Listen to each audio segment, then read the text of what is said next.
Hello दोस्तों, आज हम बात करेंगे एचएसएससी सीईटी ग्रुप डी के एग्जाम को लेकर के। अभी स्कोर कार्ड जारी किया गया है। काफ़ी सारे कैंडिडेट ऐसे हैं जिनके 5 नंबर काट लिए गए हैं। काफ़ी सारे कैंडिडेट ऐसे हैं जिनको 5 नंबर मिलने चाहिए थे लेकिन 5 नंबर नहीं मिले हैं। काफ़ी सारे कैंडिडेट ऐसे हैं कि उनकी फैमिली आईडी एक ही है, जैसे 2 सगे भाई बहन है, 2 भाई है या फिर 2 बहनें हैं, जिसमें से एक को 5 नंबर दे रखे हैं, दूसरे को 5 नंबर नहीं दे रखे। सबसे बड़ा कारण ये है कि उनको 5 नंबर क्यों नहीं दे रहे हैं। काफ़ी सारे कैंडिडेट ऐसे हैं कि मेरी फैमिली आईडी में इनकम 1,80,000 से कम है, लेकिन अभी तक भाई मेरे 5 नंबर क्यों नहीं मिले मेरे को स्कोर कार्ड में। मतलब उनको बिना 5 नंबर जुड़े ही उनका रिजल्ट जारी किया गया है। तो भाई सबसे पहले मैं आपको इनके बारे में बताऊंगा। उससे पहले मैं आपको बता देता हूं, काफ़ी सारे कैंडिडेट ये पूछ रहे हैं सर टेक्निकल के बाकी के एग्जाम कब तक हो जाएंगे, 56-57 का रिजल्ट आएगा या नहीं आएगा, क्या लोकसभा चुनाव से पहले ज्वाइनिंग करा देंगे। तो भाई इन सभी क्वेश्चन के आंसर मैं आपको दे देता हूँ। भाई देखो भाई, अभी टेक्निकल की जो भर्ती है, जो जितने भी ग्रुप्स के एग्जाम हुए हैं उनमें कैंडिडेट 4 गुना से कम थे, उनके एग्जाम हो चुके हैं। यानी कि 4 गुना से कम कैंडिडेट थे। जितने भी ग्रुप थे उनके भाई एग्जाम हो चुके हैं। जितने ग्रुप थे अभी चल रहे हैं। अभी 27-28 को कह रहे हैं कि भाई सिविल इंजीनियरिंग है और इलेक्ट्रिकल का जो एग्जाम है। देखो बेटा, अभी तक है ना, अभी वो लिस्ट जारी कर रहे हैं कि 4 गुना में कितने कैंडिडेट को उठाना चाहिए। ठीक है, 27-28 को अभी कंफर्म नहीं है। एक हफ्ते पहले ही आपको पता चलेगा कि कंफर्म है या नहीं है। अभी तो वो लिस्ट ही बना रहे हैं। ठीक है, अभी तो वो लिस्ट बना रहे हैं। पेपर छपवाने में उनको कितना टाइम लगेगा, कब तक वो पेपर छपवा लेंगे, उनके ऊपर डिपेंड है कि पेपर बनवाना, प्रिंटिंग प्रेस में देना, वहां से छप करके आना। सबसे बड़ा काम ये है कि भी आपका पेपर छप करके तैयार होना। ठीक है, सबसे बड़ा काम एचएसएससी के सामने सबसे बड़ा जो काम है वो ये काम है, लिस्ट बनाना। भाई 1 दिन में 2 दिन में लिस्ट बन जाएगी, लेकिन वो उस लिस्ट को एनटीए के पास भेजना। एनटीए वो पेपर आपका तैयार करवाएगा या फिर एचएसएससी वो पेपर आपका तैयार करवाएगी। जो सेकंड पेपर है वो एचएसएससी ले रही है। ठीक है भाई, तो वो एचएसएससी है वो प्रिंटिंग प्रेस वालों के पास आपका पेपर भेजेगी, वहां से वो प्रिंट होकर के आएगा। सबसे बड़ी बात ये है कि भाई आपको पेपर छप गया है नहीं छपा है। जो पहले के जो ग्रुप थे, अभी कहा कि भाई जैसे ही कोर्ट ने फैसला किया कि भाई बाकी के ग्रुप के एग्जाम भाई जो जिनमें कैंडिडेट 4 गुना से कम है उनका पेपर ले लिया जाए, तो इनके तो सर 1 हफ्ता में ही एडमिट कार्ड आ गया था। देखो बेटा, इनका एडमिट कार्ड 1 हफ्ता में इसलिए आ गया था, एग्जाम से 1 या 2 दिन पहले ही इनका पेपर कैंसिल हुआ था। ठीक है, एडमिट कार्ड तक जारी कर दिए गए थे। ठीक है, तो 1 दिन या 2 दिन पहले, मतलब कि इनका पेपर पहले छप चुका था। मतलब एचएसएससी के पास इन ग्रुप्स का पेपर पहले से तैयार था। भाई जैसे ही कोर्ट ने फैसला किया 1 हफ्ते में, भाई जैसे ही कोर्ट ने ये फैसला किया कि बाकी इन ग्रुप्स के आप पेपर ले लीजिए जिनमें कैंडिडेट 4 गुना से कम है, तो एचएसएससी के पास पेपर तो पहले से ही था, क्योंकि पेपर पहले ही छपवा चुकी थी। तो 1 हफ्ते के अंदर अंदर आपका जो है पेपर वो करवाने का काम एचएसएससी ने किया है हर सैटरडे संडे को। लेकिन जो बाकी के ग्रुप्स बच गए हैं उनके अंदर इनको यही नहीं समझ में आ रहा, क्योंकि किसी किसी ग्रुप में कैंडिडेट है वो 2 बार है।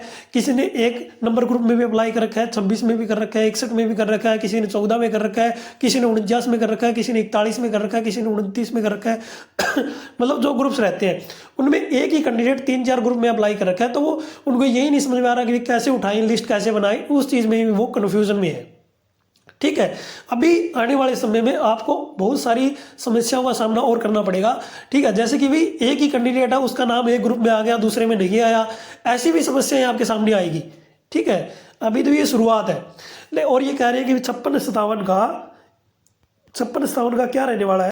ये कह रहे हैं कि सर 56-57 का क्या रहने वाला है। मैं आपको बता देता हूँ भाई, 56-57 का जो एग्जाम है, मेरे पास 2 ही न्यूज़ है। या तो भाई 56-57 का जो केस है वो चलता रहेगा और लोकसभा और विधानसभा के चुनाव के बाद ही इसका डिसीजन लिया जाएगा, या वही इस केस को डिसमिस कर दिया जाएगा और इसका रिजल्ट जारी कर दिया जाएगा। मेरे पास 2 ही अपडेट है। जो आप कैंडिडेट तीसरी अपडेट फैला रहे हो कि भी ये एग्जाम कैंसिल कर दिया जाएगा, ऐसी कोई अपडेट नहीं है। एग्जाम कैंसिल नहीं होगा, अभी तक कोई अपडेट नहीं है। भविष्य में आती है ऐसी अपडेट तो आपको बता दिया जाएगा। 56-57 के बारे में, एग्जाम कैंसिल के बारे में कोई भी अपडेट नहीं है। एचएसएससी ने 3 तरह से एग्जाम जारी करने के लिए कहा है। या तो वो 41-42 जितने भी क्वेश्चन थे उनको उठा करके बाकी के क्वेश्चन जितने बचते हैं उनमें से रिजल्ट घोषित किया जाए, या फिर सभी कैंडिडेट को इन क्वेश्चन के नंबर दे करके रिजल्ट घोषित किया जाए।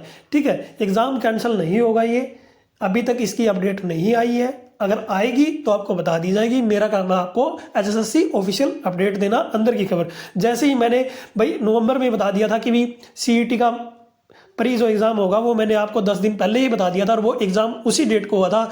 मैंने ही बताया था कि उसी दिन ग्रेड कार्ड, वो ग्रेड आपका जो है स्कोर कार्ड आएगा, उसी दिन स्कोर कार्ड आया था। मैंने ही बताया था कि भी आपका रिजल्ट है वो जो कोर्ट का जो केस है वो डिसमिस कर दिया जाएगा, वो डिसमिस किया गया था।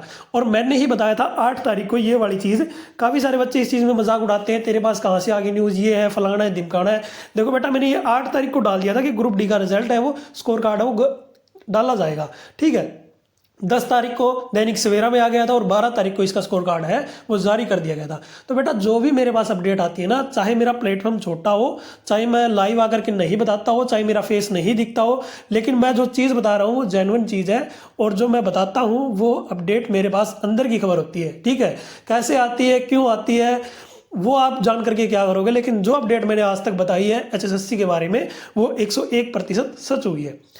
तो भाई, जिनको 5 नंबर नहीं मिले हैं वो देखो भाई, या तो आपकी फैमिली आईडी में पहले इनकम 1,80,000 से ज़्यादा होगी, या फिर अब आपकी फैमिली आईडी में इनकम 1,80,000 से ज़्यादा हो चुकी है, इसीलिए आपके 5 नंबर आपको नहीं मिले हैं। परिवार में एक ही सदस्य को 5 नंबर मिले हैं। देखो बेटा, बहुत से कैंडिडेट ऐसे हैं, मेरे को लगता है कि भी बहुत से नहीं है, मेरे को ये लग रहा है कि ऑलमोस्ट कैंडिडेट ऐसे हैं, जहाँ तक मेरे पास मैसेज आए हैं, जिनके 2 भाई बहनों ने एग्जाम दिया है उनमें से एक को ही 5 नंबर दे रखे हैं। इसके लिए आप HSSC जाओ, किसी भी यूट्यूबर से, किसी भी टीचर से, आपका कोई समाधान नहीं है। आप कितने ही कॉल कर लेना, कितने ही मैसेज कर लेना, अगर आपकी पहले भी इनकम कम थी और अब भी इनकम कम है, फिर भी आपको 5 नंबर नहीं मिले हैं, तो इसका क्लेम जा करके सीधे HSSC ऑफिस में जाओ, वहां पे एप्लीकेशन लिख के दो, डायरी नंबर वो आपका दे दिया जाएगा, वहां पर ही उचित समाधान होगा आपको। ठीक है, क्योंकि अभी टाइम है, अभी जाने में फायदा है। आप सोच रहे हो कि भाई पोर्टल ओपन होगा, वहां पर हम क्लेम करेंगे, नहीं करेंगे। देखो, पोर्टल ओपन होगा आपकी प्रेफरेंस भरवाने के लिए। पहली बात ये, जो प्रेफरेंस भरवाई जाएगी उससे पहले पहले आप HSSC ऑफिस चले जाओ। अगर मान लीजिए अगर 5 नंबर का पोर्टल ओपन ही नहीं होता है तो क्या करोगे? HSSC तो कहती है कि भी हमारे पास आपका रिकॉर्ड है मतलब कि जिन कैंडिडेट ने फॉर्म भरा था वो रिकॉर्ड तो HSSC के पास ही है। HSSC ये कह देती है कि भी आपका रिकॉर्ड तो हमारे पास है। ठीक है, HSSC ये कह देती है कि भी आपने फॉर्म भरते टाइम ही उनके पास तो रिकॉर्ड है, अब पोर्टल ओपन करने की जरूरत ही क्या है। अगर ऐसा कर देती है मान लीजिए बाई चांस, तो वही कैंडिडेट तो गए जिनको 5 नंबर नहीं मिले हैं। अगर पोर्टल ओपन नहीं करती है, 2-3 दिन का टाइम हो चुका है, आप पहले मेल भेजो, कॉल पे बात करो, पोर्टल ओपन नहीं होता है तो आप सीधा HSSC ऑफिस जाओ। 1 हफ्ते से पहले पहले चले जाना भाई। कोई भी चीज़ होती है वो 1 हफ्ते तक का ही टाइम होता है। ठीक है, कहो कि भाई मेरी फैमिली आईडी में इनकम पहले भी कम थी, अब भी कम है, मेरे को 5 नंबर क्यों नहीं मिले, इस चीज़ का मेरे को जवाब चाहिए। और जिन्होंने 5 नंबर कटवाने हैं वो अपने 5 नंबर कटवा लेना भाई, अन्यथा भविष्य में आपको HSSC CET के एग्जाम देने से वंचित कर दिया जाएगा। ये थी भाई आज की अपडेट। अगर आप इसी तरह की अपडेट पाना चाहते हो तो अपना ये टेलीग्राम है भाई, HSSC CET, ठीक है, CET क्वालिफाई ओनली के नाम से इसे आप ज्वाइन कर सकते हो। ठीक है बेटा, इसे आप ज्वाइन कर सकते हो। ये अपना ऑफिशियल ग्रुप है, इसका लिंक मैं डिस्क्रिप्शन में दे दूंगा, वहां जा करके आप ज्वाइन कर सकते हो। या फिर आप SD स्टडी मेरा जो पर्सनल है उसे भी आप ज्वाइन कर सकते हो। यहाँ पे इसके ऊपर जाओगे, अबाउट में क्लिक करोगे तो ये मेरा पर्सनल है। यहाँ पे HSSC CET की हर एक अपडेट आपको दे दी जाएगी। ठीक है, HSSC CET क्वालिफाई करवाना चाह रहे थे काफ़ी सारे बच्चे, शायद उनमें मैं भी शामिल था, लेकिन क्वालिफाई नहीं हुआ है। उसके पीछे देखो भाई, नहीं हुआ या नहीं हुआ, लेकिन अभी जो हमारे पास क्या चीज़ है उसके ऊपर मुद्दा है, जो नहीं है उसके ऊपर मुद्दा नहीं है। अभी हमारे पास है ग्रुप डी का एग्जाम। जिनको 5 नंबर नहीं मिले हैं वो क्लेम करने के लिए या तो वही पोर्टल ओपन होगा, नहीं होगा तो आप HSSC ऑफिस जाओ। ठीक है, ये थी आज की अपडेट। अगर अपडेट अच्छी लगी हो तो लाइक करना, शेयर करना। मैं SD भाई शिव गौरी आज का सेशन ये एंड करता हूँ। जय हिंद दोस्तों। अगर आपका इसके अलावा कोई और क्वेश्चन है, कोई और दिक्कत है, तो आप कमेंट में सेक्शन में कमेंट कर सकते हो। आपका उचित तौर पे रिप्लाई दिया जाएगा, या फिर वीडियो बना करके, काफ़ी सारे कमेंट आते हैं तो आपको वीडियो बना करके समझा दिया जाएगा कि ये चीज़ ऐसे नहीं ऐसे होगी। ठीक है, तो एग्जाम की तैयारी करते रहो। जो ग्रुप C का मेन्स का जो एग्जाम है वो लोकसभा चुनाव से पहले पहले ही आपकी ज्वाइनिंग करवा दी जाएगी। ठीक है, जितने ग्रुप्स के एग्जाम हो चुके हैं उनकी ज्वाइनिंग, और TGT वाला जो एग्जाम है उनकी ज्वाइनिंग करवाने के लिए तत्पर है, क्योंकि लोकसभा चुनाव से पहले पहले मोटा भाई का ऑर्डर है कि भी हरियाणा में ये ज्वाइनिंग होनी ही होनी चाहिए। क्योंकि चुनाव का प्रचार किस बेस पे अगर वो करेंगे, अगर ज्वाइनिंग नहीं करवाते हैं तो TGT वाले और जो भी ग्रुप डी की भी ज्वाइनिंग होगी, और जो टेक्निकल एग्जाम है उनकी भी ज्वाइनिंग होगी। ठीक है, 56-57 का ऐसा कोई मुद्दा नहीं आया है कि ज्वाइनिंग होगी या नहीं होगी। ये भाई या तो केस डिसमिस किया जाएगा या फिर चुनाव के बाद में ही। ठीक है, इसका ज्वाइनिंग को लेकर के कोई न्यूज़ ना कोई अपडेट, इसकी यही अपडेट है। ये तारीख जो मिली है, इससे आगे नेक्स्ट एक और डेट मिलेगी। ठीक है, आपको पहले ही बता रहा हूँ 56-57 की अभी जो डेट मिली है उससे आगे अगली एक और डेट मिलेगी। ठीक है, जय हिंद दोस्तों।